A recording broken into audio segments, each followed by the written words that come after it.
আসসালামু আলাইকুম। আজকে আমি এই নিমাটি তৈরি করে দেখাবো, বেবি নিমা। এই জন্য আমি এখানে কাপড় নিয়েছি। এখানে 4 ভাঁজ করা কাপড় আছে। তো এখানে 4 ভাঁজ করে প্রথমে কাপড়টি বিছিয়ে নিয়েছি এবং এই কাপড়টির চওড়া এবং লম্বা মাপটি আমি স্ক্রিনে দেখিয়ে দিয়েছি। চওড়া আছে 7 ইঞ্চি এবং লম্বা নিয়েছি আমি 13 ইঞ্চি পরিমাপে লম্বা নেব নিমাটি তৈরি করার জন্য।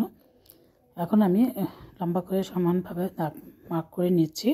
যেহেতু আমার এখানে লম্বা কাপড়টা একটু বেশি আছে 13 ইঞ্চি পরিমাপে।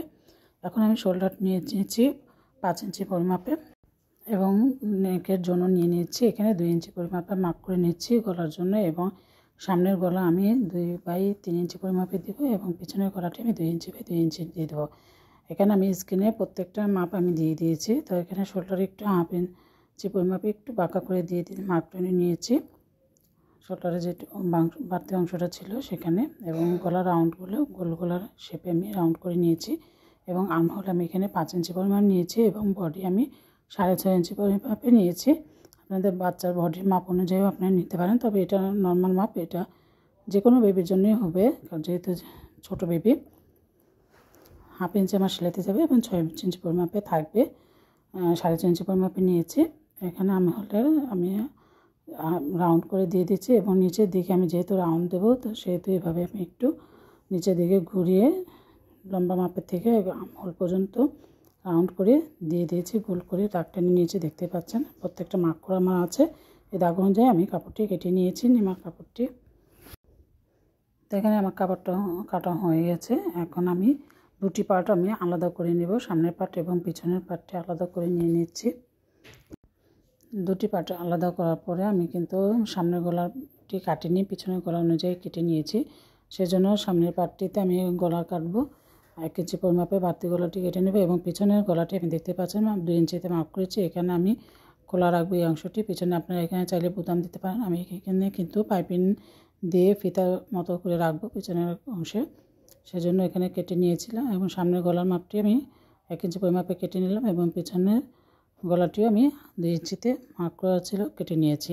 এখন পিছনে যেই বোতামের অংশটি আছে সেখানে আমি আলাদা পট্টি দিয়ে কাপড় কেটে সেলাই করে নিব। এখানে দেখতে পাচ্ছেন ঠিক এভাবে আমি বসিয়ে প্রথমে সেলাই করব এবং তারপরে ভাঁজ করে ভিতরের দিকে দিয়ে আরেকটি সেলাই করে নিয়ে নেব।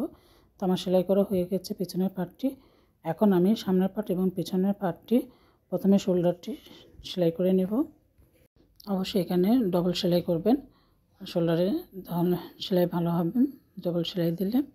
এখন আমি পাইপিংয়ের জন্য কাপড় কেটে নিয়েছি। এখানে পাইপিংয়ের জন্য বাঁকা করে কাপড় কাটতে হয়। পাইপিংয়ের জন্য কাপড় নিয়ে নিচ্ছি, এটা 1 কালার কাপড় নিয়েছি। আপনারা চাইলে সেম কাপড় দিয়েও তৈরি করে নিতে পারবেন, পাইপিংটি করে নিতে পারবেন। তো এখানে দেখার সৌন্দর্যের জন্য আমি আলাদা রঙের লাল রঙের কাপড় নিয়েছি পাইপিং করার জন্য, দেখতে একটু ভালো লাগবে সেজন্য। এখানে আমি প্যান্ট দিয়েছি, তৈরি করেছি আলাদা, সেই ভিডিওটা আলাদাভাবে দেওয়া আছে আমার ফেসবুক পেজে, সেখান থেকে দেখে নিতে পারবেন প্যান্টটি। তো প্যান্টের কাপড়টি দিয়ে আমি এখানে পাইপিং করেছি। তো এখানে হাতা এবং গলা আমি পাইপিং করে নেব এবং সাথে বাড়তি করে আমি পাইপিংটি করব যে ফিতা বাঁধার জন্য। এক্সট্রা এখানে কোনো ফিতা দিয়ে ড্রেসটি বাঁধা হবে, যেহেতু ড্রেসের দুই পাশে সেলাই হবে না। দেখতে পাচ্ছেন আমি পাইপিংগুলো করে নিয়েছি কীভাবে, একটু বাড়তি কাপড় দিয়ে রেখেছি। 6 ইঞ্চি পরিমাপে আমি এই বাড়তি ফিতাটি রেখেছি দুই পাশে বাঁধার জন্য এবং পিছনেও বাঁধার জন্য। তো আমার পাইপিং করা যেহেতু হয়ে গেছে, এখন আমি নিচের দিকে কুচি দেব। নিচের দিকে কুচি দেওয়ার জন্য আমি এখানে আমি কুচির জন্য নিচের সামনের এবং পিছনের দুই পাশে কুচি দেব। কুচির জন্য আমি সেম কালার কাপড়ই ব্যবহার করেছি কাপড়টি। তো এখানে আমি কাপড়টি নিয়ে নিচ্ছি। এই কাপড়টির মাপ হচ্ছে চওড়া আছে 2.5 ইঞ্চি পরিমাপে এবং লম্বায় আছে, আমি সহজভাবে মাপটি দিয়ে দিচ্ছি। এখানে লম্বা আমার এখানে 40 ইঞ্চি পরিমাপে আছে। আপনারা চাইলে এখানে রাউন্ডের মাপটি মেপে নিতে পারেন এবং তার ডবল পরিমাপে কাপড় নিলে কুচিটি খুব সুন্দর আসবে। আমার এখানে 40 ইঞ্চি পরিমাপে কাপড় আছে, লম্বা এবং চওড়া আছে 2.5 ইঞ্চি পরিমাপে। তো আমি সামনে এবং পিছনে 2টি পিস কাপড় নিয়েছি। এখানে একই মাপে দুই পাশে যেহেতু কুচি দেবো, তো দুই পাশে একই পরিমাপে আমি কাপড় নিয়ে নিয়েছি। এখন আমি এখানে সামনে এবং পিছনে এখানে কাপড়টি প্রথমে আমি এক সাইড থেকে চিকন করে সেলাই করে নেব, একটি সেলাই করে নেব এবং এক সাইড থেকে কাপড় জামাটির রাইট সাইড থেকে আমি কুচিটি দেব, তাহলে উল্টা পাশে চলে যাবে সেলাইটি। রাইট সাইড থেকে এভাবে ছোটো ছোটো করে কুচি দিয়ে নেব দুই পাশে, সামনে এবং পিছনে একইভাবে কুচি তৈরি করে নেব।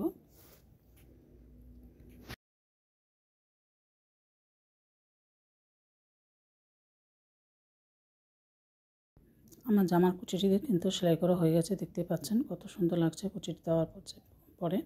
আপনারা চাইলে এখানে আমি যে কালার কাপড় দিয়ে পাইপিং করেছি সেই কালার কাপড় দিয়েও কুচি দিতে পারেন, কোনো সমস্যা নেই, দেখতেও ভালো লাগবে। বা লেস দিয়েও কুচিটি তৈরি করতে পারেন।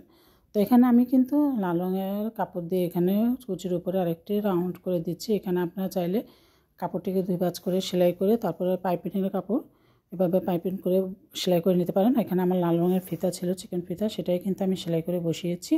আপনারা এখানে চাইলে যে কোনো লেসও বসাতে পারেন কালার ম্যাচিং করে, তাহলেও ভালো লাগবে।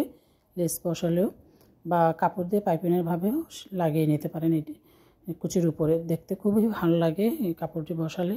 তো আমি আমার কাছে ফিতা ছিল, ফিতাই লাগিয়ে দিয়েছি সেলাই করে আমার একটু সহজের জন্য। তো দেখতে পাচ্ছেন পুরো জামাটি আমার রেডি। কেমন লাগলো আমার ভিডিওটি অবশ্যই কমেন্ট করে জানাবেন।